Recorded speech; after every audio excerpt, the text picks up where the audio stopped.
تو فلیٹنگ قسم کے امپریشن ملتے ہیں نا.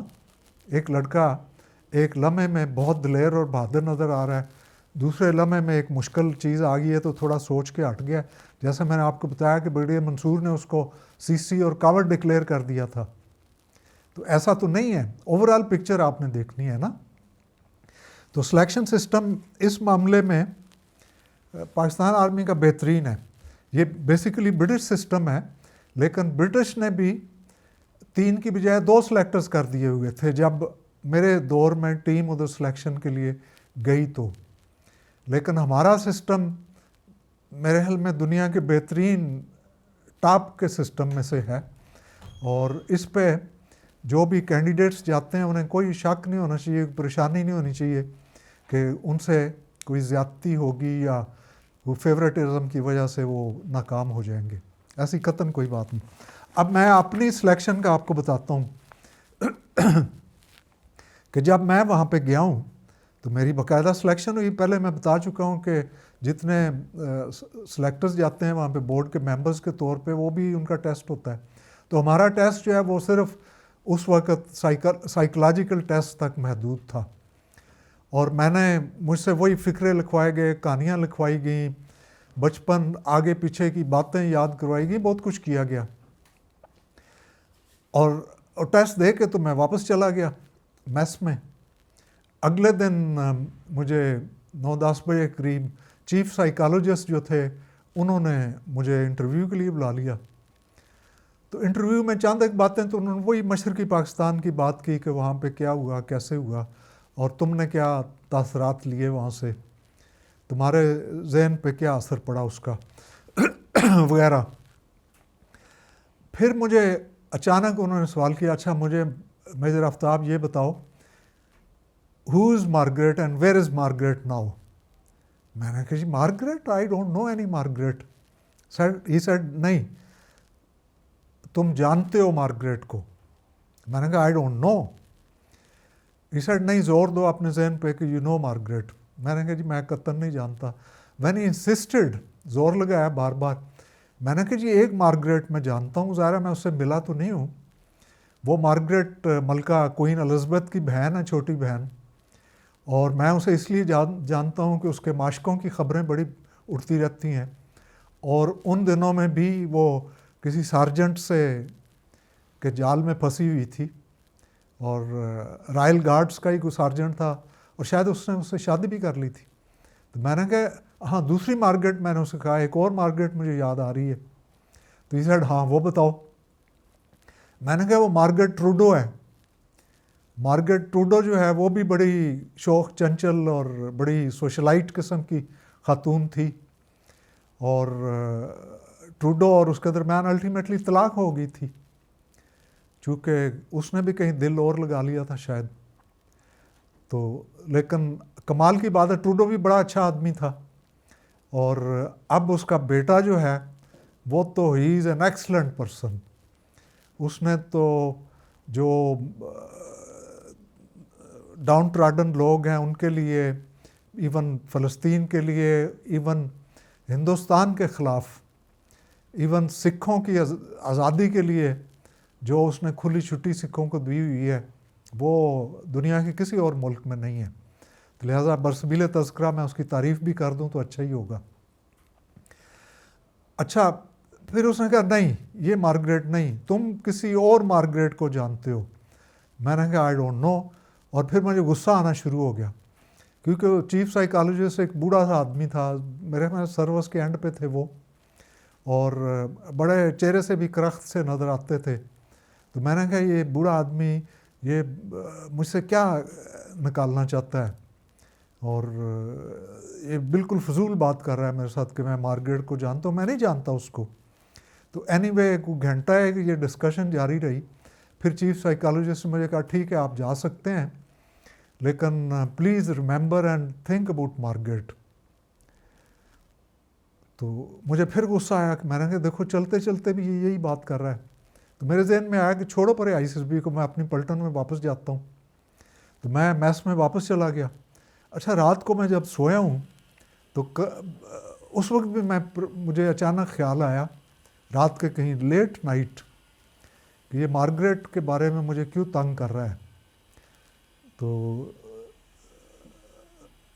تو پھر اچانک کروٹیں بدلتے بدلتے ایک کوندے کی طرح، بجلی کے کوندے کی طرح میرے ذہن میں آیا کہ میں تو ایک مارگریٹ کو جانتا ہوں. اور پھر آہستہ آہستہ مجھے ساری وہ میموری میری ریوائز ہونی شروع ہوگی. اور مجھے یاد آیا کہ میرے والد جب ادھر لاہور میں تھے تو جن کوارٹروں میں ہم رہ رہے تھے وہ کور کمانڈر کے گھر کے قریب ہی ہیں. تو ادھر سے تھوڑا دور آگے یہ یوب اسٹیڈیم کی طرف کچھ اور گھر تھے جوانوں کے اور لوئر سٹاف کے. تو وہیں پہ آرمی کا کوئی ویلفیئر، فیملی ویلفیئر کا بھی کچھ سسٹم تھا. تو وہاں پہ ایک نرس تھی. تو میری والدہ سے وہ اچھا ان کا ملنا گلنا تھا اور گھر بھی کئی بار آئی تھیں. تو ان کا نام مارگریٹ تھا. اچھا ایک بار والدہ نے مجھے کہا کہ جاؤ اور مارگریٹ کو بلا لاؤ.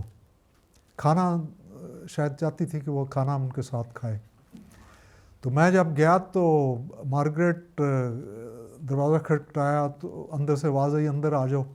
تو جب میں اندر سین میں برآمدے میں پہنچا تو مارگریٹ بستر سے اٹھی تھیں اور انہوں نے میرے دیکھتے دیکھتے، انہوں نے صرف ایک بنیان پہنی ہوئی تھی سلیو لیس. تو میرے دیکھتے دیکھتے انہوں نے ایسے انگڑائی لی اور پھر مجھے کہا کہ چھوٹو اندر آ جاؤ، ایک کرسی پہ بیٹھ جاؤ. میں نے کہا نہیں، صرف امی آپ کو بلا رہی ہیں تو آپ ادھر آ جائیں. اس نے بڑا کہا مجھے کہ بیٹھو. میں نے کہا نہیں، میں تمہیں شربت پلاتی ہوں. تو میں چلا گیا. لیکن میرے ذہن میں ان کی وہ پکچر اس طرح پرنٹ ہو گئی کہ ظاہر ہے وہ خوبصورت بھی تھیں، چیچک زدہ چہرہ بھی تھا ان کا، لیکن گریس تھی، بڑی حسن کی گریس تھی. تو وہ میرے ذہن میں ان کی وہ تصویر، اور جب انہوں نے بازو اس طرح اٹھائے ہوئے ہیں تو ان کی سفید بدن کا یہ حصہ بغلوں والا اور سب کچھ، تو میرے ذہن میں تو بیٹھ گیا تھا کہیں. اب مجھے اس کے بعد نیند نہیں آئی اور میں کہتا تھا وہ بوڑھا سائیکالوجسٹ کوئی جادوگر ہے. تو اگلے دن جب میں گیا اس کے پاس تو انہوں نے پھر مجھے پوچھا کہ ہاں آفتاب، وہ مارگریٹ خواب میں آئی؟ میں نے کہا ہاں خواب میں آئی. تو اس پہ ظاہر ہے وہ بھی ہنس پڑے، کہہ کر لگایا انہوں نے، میں بھی ہنسا. تو آپ اس سے اندازہ لگائیں کہ آئی ایس بی کا سسٹم کتنا بہترین ہے ہماری آئی ایس بی کا. کہ میں نے جب انہوں نے ظاہر ہے کوئی تصویر دکھائی تھی یا فقرہ لکھا تھا، خوبصورتی کا، بیوٹی کا لکھا تھا، تو میں نے اس میں لکھ دیا کہ Margaret is a beautiful woman. اب ظاہر ہے سائیکالوجسٹ کا تو ٹیسٹ یہ تھا کہ بندے کو سوچنے کا ٹائم نہیں دینا آپ نے، اور جو تصویر اس کو دکھائی ہے، جو فقرہ اس کو لفظ لکھا ہے، اس میں اس نے فقرہ لکھنا ہے، تصویر کہانی لکھنی ہے. تو ظاہر ہے جب آدمی کو سوچنے کا ٹائم نہیں ملے گا تو اس کے سب کانشیس میں جو چیز ہوگی وہی سامنے آئے گی نا. تو مارگریٹ وہی تھی. اور پھر میں پکڑا گیا تھا اس میں اور مارگریٹ بھی سامنے آ گئی. تو اس سے اندازہ لگائیں. اسی طرح دوسرے سلیکٹرز جو ہوتے ہیں وہ بھی اپنی پوری جان مارتے ہیں.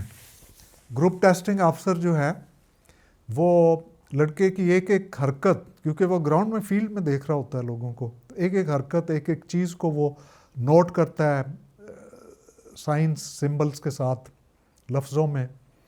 اور پھر اس کا جا کے 2 دن کے ٹیسٹ کے بعد وہ پھر اس کا کیریکیچر، اس کی تصویر بناتا ہے ان کوالٹیز کی روشنی میں کہ اس میں انیشیٹو کتنا تھا، اس میں نالج کتنا تھا، ایکسپریشن کیا تھا، اس میں لیڈرشپ کوالٹی کیا تھی، اس میں سینس آف رسپانسبلٹی کیا تھی، وغیرہ وغیرہ. اور پھر وہ رپورٹ لکھتا ہے. پھر ڈپٹی پریزیڈنٹ اس کا انٹرویو کر کے رپورٹ لکھتا ہے. تو یہ ایک اتنا فول پروف سسٹم ہے کہ میں تو کہتا ہوں کہ یہ جو آپ سی ایس پی افسر بھرتی کرتے ہیں ان کو بھی اسی قسم کے ٹیسٹ میں سے گزارنا چاہیے اور رزلٹس بہت بہتر ہوں گے. اب آگے رزلٹ، اب آپ کہیں گے کہ جنگ میں یہ کیوں نہیں بہتر رزلٹس آئے، تو اس کا جواب میں آگے چل کے دوں گا. اچھا، عیسوی میں جب میں پہنچا تو مجھے ایک چیز بڑی کلیئر کٹ نظر آ گئی کہ پاکستان میں جو استحصالی نظام تعلیم ہے وہ بہت سارے بچوں کے ناکامی کا باعث بن رہا ہے۔ استثالی نظام تعلیم سے میری مراد یہ ہے کہ آپ نے کچھ کیڈٹس کالج بنائے ہوئے ہیں، کچھ کالج آپ نے نوابوں کے اور بڑے لوگوں کے لیے بنائے ہوئے ہیں، جیسے چیفز کالج ہے یہاں پہ لاہور والا، اسی طرح حسن عبدال جیسا کالج۔ ان دنوں میں تو کم تھے، اب تو ظلم ہو گیا اس ملک کے ساتھ کہ آپ نے غریب کے بچے کو تعلیمی میدان میں بھی بالکل پچھاڑ کے رکھ دیا ہے کہ وہ نہ ان پرائیویٹ اسکولوں کالجوں کی فیس دے سکتا ہے، نہ وہ ان کے کمپٹیشن میں کہیں آ سکتا ہے۔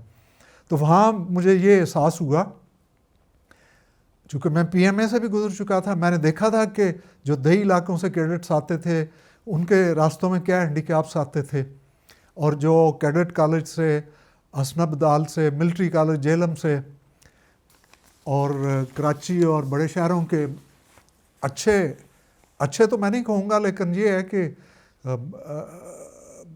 برٹش سسٹم پہ جو اسکول چل رہے ہیں ان سے جو آتے ہیں ان میں کتنا فرق ہوتا ہے۔ تو وہاں پہ میں نے اس استثالی نظام کے خلاف خوب جنگ کی۔ میں اپنے دوستوں سے بھی کہا کرتا تھا، میں تبلیغ کیا کرتا تھا کہ ہمیں دیہی علاقوں سے جو لوگ آتے ہیں ان کو زیادہ کریدنا چاہیے، ان پہ زیادہ محنت صرف کرنی چاہیے، اور اگر کہیں 19-20 کا کوئی فرق بھی نظر آ رہا ہے تو اس کو ان کے مستقبل کے حوالوں سے ہمیں اسے اگنور بھی کرنا چاہیے۔ اور یہ سوچ بہت پھیلی وہاں پہ، اور اس کے نتیجے میں بہت بھلائیاں ہوئیں، بہت بہتری ہوئی۔ اب ظاہر ہے دیکھیں آپ چیچوں کی ملیاں سے جو لڑکا آپ کے پاس ٹیسٹ کے لیے آ رہا ہے اور لاہور کے چیفز کالج سے وہ جا رہا ہے، یا حسن عبدال کیڈٹ سے، یا گھوڑا گلی لارنس کالج سے آیا ہے، اس کو اور پتوں کی وہ لڑکے کو آپ کیسے کمپیئر کر سکتے ہیں ایک لیول پہ؟ مطلب ایکسپریشن میں تو بالکل وہ زیرو ہوگا ان کے مقابلے میں، اور باقی جو آؤٹ ورڈ ایکٹیویٹیز ہیں وہ کہاں کتنی ہوتی ہیں، پتوں کے میں کتنی ہیں اور چیفز کالج میں کتنی ہے، جہاں پہ ایک لڑکا پگڑی باندھ کے اور گھوڑے پہ سوار ہو کے نکلتا ہے، پھر گالف کھیلتا ہے، پھر ہاکی کھیلتا ہے، پھر ساری کرکٹ کھیلتا ہے، اور گیمز ہیں، اور پھر ویڈیو پہ اس کو دکھائی جاتی ہیں چیزیں، اور ٹیچرز انگلینڈ کے کوالیفائڈ وہاں پہ آئے ہوئے ہیں۔ تو آپ اس کو کمپیئر کریں گے کھیپرو سے آنے والا ایک اسٹوڈنٹ جو ہے، تو کیا آپ اس کو بھی اسی پیمانے پہ دیکھیں گے؟ تو یہ میں نے اس استثالی نظام کے خلاف واقعتاً جنگ لڑی، اور اس میں ہم اس نتیجے پہ پہنچے کہ ہمیں اس چیز کا خیال ضرور رکھنا چاہیے کہ لڑکوں کی بیک گراؤنڈ کیا ہے۔ ایک مزدور کا بیٹا جو ہے اس کو آپ ایک جنرل کے بیٹے سے کیسے کمپیئر کر سکتے ہو؟ اور اگر اس میں ہچکچاہٹ ہے، احساس کمتری ہے، تو وہ جنرل کے بیٹے کے سامنے کیسے اس کے دوران ٹیسٹ کے دوران کھڑا ہو سکے گا؟ بہرحال میں یہ بتا رہا تھا کہ جو ملک میں نظام تعلیم ہے، استثالی نظام تعلیم، ایکسپلائٹیٹو، جس کو ہمارے حکمران بدلنا چاہتے ہیں، نہ ہمارے بیوروکریٹ بدلیں گے، نہ جنرل بدلیں گے، اور کیونکہ یہ طبقات کبھی نہیں چاہیں گے کہ عام آدمی جو ہے نا ان کے برابر آ کھڑا ہو۔ اب اس کے باوجود اگر دیہی علاقوں کے آفسرز آپ کو آرمی میں ملتے ہیں تو ظاہر ہے وہ ان کی ہمت ہے کہ وہ اس قسم کے سسٹم میں سے کامیابی سے نکل کے تو آگے پہنچ گئے۔ اب میں وہیں پہ آئی ایس بی میں ہی تھا، سلیکشن سسٹم سارا چل رہا تھا، تو روس گھس آیا تھا اندر۔ ظاہر ہے یہ 80-81 کی بات اب میں کر رہا ہوں، جہاد جاری تھا، ہم سے جو کچھ ہو سکتا تھا ہم تو ضرور کرتے رہے۔ پھر بھی تو اس کی ایک بات مجھے یاد آئی کہ 79 میں جب رشین آرمی کابل میں داخل ہوئی ہے تو اس کے صرف 2 دن بعد، چونکہ مجھے بڑی تکلیف ہوئی تھی، تکلیف اس لیے بھی ہوئی تھی کہ جیسا میں پہلے کہہ چکا ہوں کہ روس نے ہندوستان کا کھل کے ساتھ دیا تھا، اور اگست 1971 میں روس نے ہندوستان سے دوستی کا معاہدہ کیا تھا۔ دوستی کا معاہدہ اسی لیے تھا کہ اگر مشرقی پاکستان پہ یہ حملہ ور ہوتا ہے اور کوئی مداخلت آگے پیچھے سے ہوتی ہے، کمزوری ہوتی ہے، تو دوست مدد کو آئے گا۔ تو لہٰذا جب یہ وہاں پہ آئے، رشین آرمی اندر داخل ہوئی افغانستان میں، تو میں نے ایک خط لکھا. دوسرے تیسرے دن ہی میں اس پہ کام کرنا شروع ہو گیا, اور وہ 3 صفحوں کا ایک ڈیٹیل لیٹر تھا جو میں نے army chief of army staff, chief marshal administrator اور شاید پریزیڈنٹ بھی بن گئے ہوئے تھے جنرل ضیاء الحق, ان کو لکھا. اس میں نے انہیں لکھا کہ صدیوں سے خون شمال اور مغرب سے جنوب اور مشرق کی طرف بہتا رہا ہے, اور ہمیں اسلام کی روشنی بھی نصیب ہوئی, اور اسلامی مسلم حکومتیں بھی یہاں پہ قائم ہوئیں. تو اب وقت آ گیا ہے کہ خون جنوب سے اور مشرق سے مغرب کی طرف چلے. تو میں نے جنرل ضیاء کو لکھا کہ افغانوں کی مدد کرنا اس وقت ہمارا ایک دینی فریضہ ہی نہیں بلکہ ہمارا دنیاوی فریضہ بھی ہے, اور ہم نے مشرقی پاکستان کا انتقام بھی لینا ہے روس سے. تو آپ اس کے لیے وا فیکٹری کے دروازے کھول دیں. آپ کے پاس جتنا جس قسم کا ہتھیار ہے آپ وہ افغانوں کو بولیں کہ آئیں اور لے جائیں, بلکہ آپ ان کو پہنچائیں. اور اس کے بعد اپنا خزانہ جو ہے اس کو بھی, جو آگے پیچھے لوٹ مار ہوتی رہی ہے, اس کو روکیں, اور وہ بھی آپ اس کے لیے ریزرو کر دیں. تو یہ میں نے خط لکھا. تو اس کے جواب میں کوئی تیسرے یا چوتھے دن جنرل ضیاء نے جنرل فضل حق کو, جو کہ کور کمانڈر تھے اس وقت اس کے خیبر پختونخوا کے, صوبہ سرحد میں ایک آرمی کور تھی, اس کے کور کمانڈر بھی تھے اور شاید گورنر بھی وہی تھے. ان کو خط لکھا کہ اس طرح میجر آفتاب ISSB نے خط لکھا ہے, تو اس افسر کے خلاف ڈسپلنری ایکشن ہونا چاہیے, اور آپ اس کے خلاف انکوائری کرواؤ اور ایکشن لو, سخت ایکشن لو. 5واں 6ٹھا دن تھا تو میں ISSB میں پہنچا, اور اس وقت ایئر فورس کے طاہر عالم شہزادہ ISSB کے پریزیڈنٹ تھے. وہ پاکستان ایئر فورس کے ایئر کموڈور تھے اور فائٹر پائلٹ تھے وہ. تو میں آفس میں پہنچا تو مجھے اطلاع آئی کہ پریزیڈنٹ صاحب بلا رہے ہیں. تو میں پریزیڈنٹ کے آفس میں گیا, ان کو سلام کیا. تو وہ اٹھ کھڑے ہوئے اپنی چیئر سے. تو سامنے ٹیبل پہ فائل پڑی تھی. تو مجھے کہنے لگے, Aftab, have you written a letter to president of Pakistan? تو میں نے کہا جی بالکل میں نے ان کو لیٹر لکھا ہے. تو کہنے لگے کیوں لکھا ہے؟ میں نے کہا اس لیے لکھا ہے کہ افغانوں نے ہمیشہ پورے ہندوستان کے مسلمانوں کی مدد کی.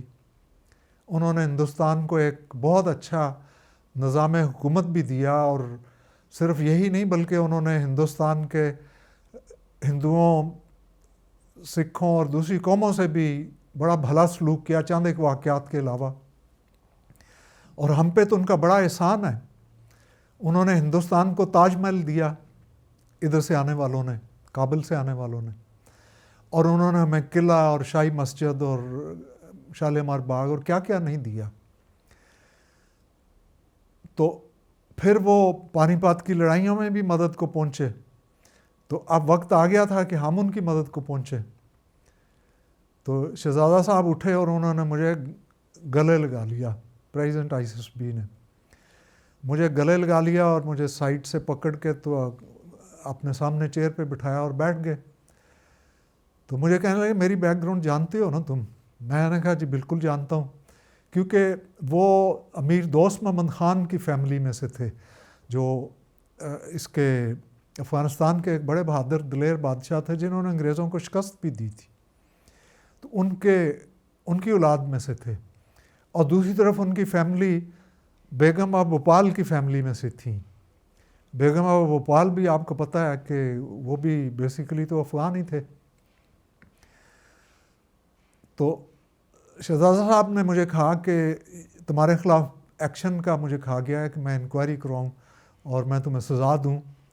تو سزا تمہاری یہی ہے کہ میں تمہیں اپنے بیٹوں کی طرح عزیز سمجھتا ہوں اور تم نے ٹھیک کیا, یہ ہمارا فرض بنتا ہے کہ ہم ان کی مدد کریں.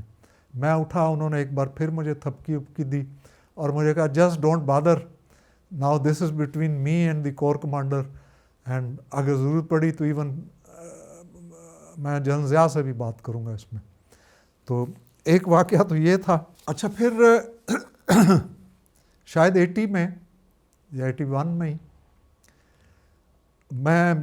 میرے والدین حج پہ گئے تھے, تو میں ان کو ملنے نہیں جا سکا تھا, نہ خدا حافظ کہنے گیا کیونکہ ISP کا کام ہی ایسا تھا کہ مجھے چھٹی لینا گوارا نہ تھی, میں ویکینڈ تو ملتا تھا.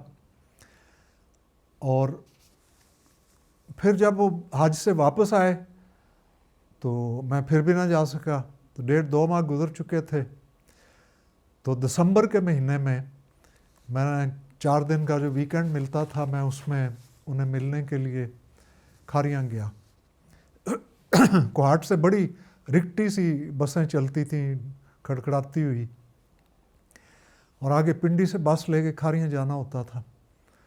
تو میں جب واپس آیا, چوتھے دن ہی میں واپس آ گیا, تو رات کو میں جب گھر پہنچا تو بالکل نڈھال تھا, تھکا ٹوٹا تھا. بسیں تو آپ کے جوڑ ہلا دیتی تھیں. وہ ایک ریل کار بھی چلتی تھی لیکن میں وہ مس کر گیا تھا پنڈی سے کوہاٹ.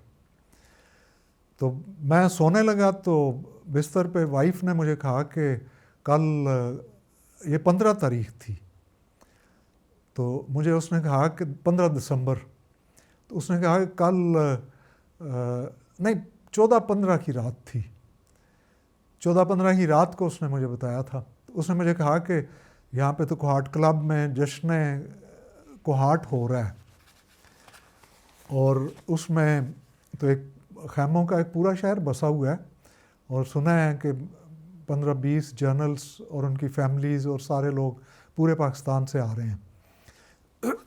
تو اچھا ہو گیا آپ بھی آگے, ہم بھی وزٹ کریں گے. میں نے کہا چلو چھوڑو, مجھے نیند آئی ہے, میں سو گیا. اچھا سوتے سوتے مجھے کہیں خیال آیا کہ کل تو 16 دسمبر ہے, مطلب صبح تو ہو رہی تھی جس وقت مجھے یہ خیال آیا سحری کے ٹائم پہ. تو میں نے کہا کل تو 16 دسمبر ہے, اور 16 دسمبر کو ہم نے اپنا آدھا ملک دشمن کے حوالے کیا تھا, تو یہ 16 دسمبر کو جشن منا رہے ہیں یہاں پہ. اس کے بعد تو آئی کونٹ سلیپ. صبح میں تیار ہو کے تو میں نے سائیکل پکڑی, میرے پاس سائیکل ہی تو تھا, تو میں ISP کی طرف روانہ ہو گیا. راستے میں آفسرز کلب آتا تھا, کوہاٹ کلب. تو میں جب کلب کی سڑک سے گزرا تو ہر طرف خیمے لگے ہوئے تھے, شاہی خیمے بہترین قسم کے, اور بینڈ باجے بج رہے تھے. اور اس وقت بھی کوہاٹ کی 2 پلٹنیں, 2 انفینٹری یونٹس جنہوں نے کل کو سرحد پہ جا کے ملک کا دفاع کرنا تھا, 2 انفینٹری یونٹس کے ظاہرہ کم سے کم 1000 1200 1400 لوگ تھے. ان کے صوبیدار, سردار, جمعدار اور حوالدار اور جوان, یہ سب گینتیاں بیلچے کندھوں پہ اٹھائے ہوئے ہیں, کئی ہاتھوں میں اٹھائی ہوئی ہیں, اور وہ سڑک پہ مارچ کرتے ہوئے تو کلب کی طرف جا رہے ہیں. ایک لمحے کے لیے مجھے یہ خیال آیا کہ شاید میں کوہاٹ میں نہیں تھا بلکہ میں رانچی یا آگرہ کے کسی قیدی کیمپ میں تھا, کیونکہ دسمبر کے ساتھ تو قیدی کیمپ یاد آتے ہیں نا آپ کو. تو وہاں کے قیدی کیمپ میں تھا کہ قیدی کیمپوں میں بھی اسی طرح ہمارے لوگوں سے وہ کروائی جاتی تھی, فٹیگ وغیرہ بھی کروائی جاتی تھی, گھاس بھی کٹوایا جاتا تھا, سب کچھ کروایا جاتا تھا, جو کہ معمول تھا ایک. تو مجھے یوں ہی لگا کہ جیسے یہ قیدی جا رہے تھے اور کندھوں پہ گینتیاں بیلچے اور وہ انہوں نے لگائی ہوئی ہیں, اور فٹیگ کے لیے, صفائی ستھرائی کے لیے جا رہے ہیں. تو یہ جو میں نے خیموں کا شہر دیکھا, یہ تقریباً ویسا ہی شہر تھا جیسا میں نے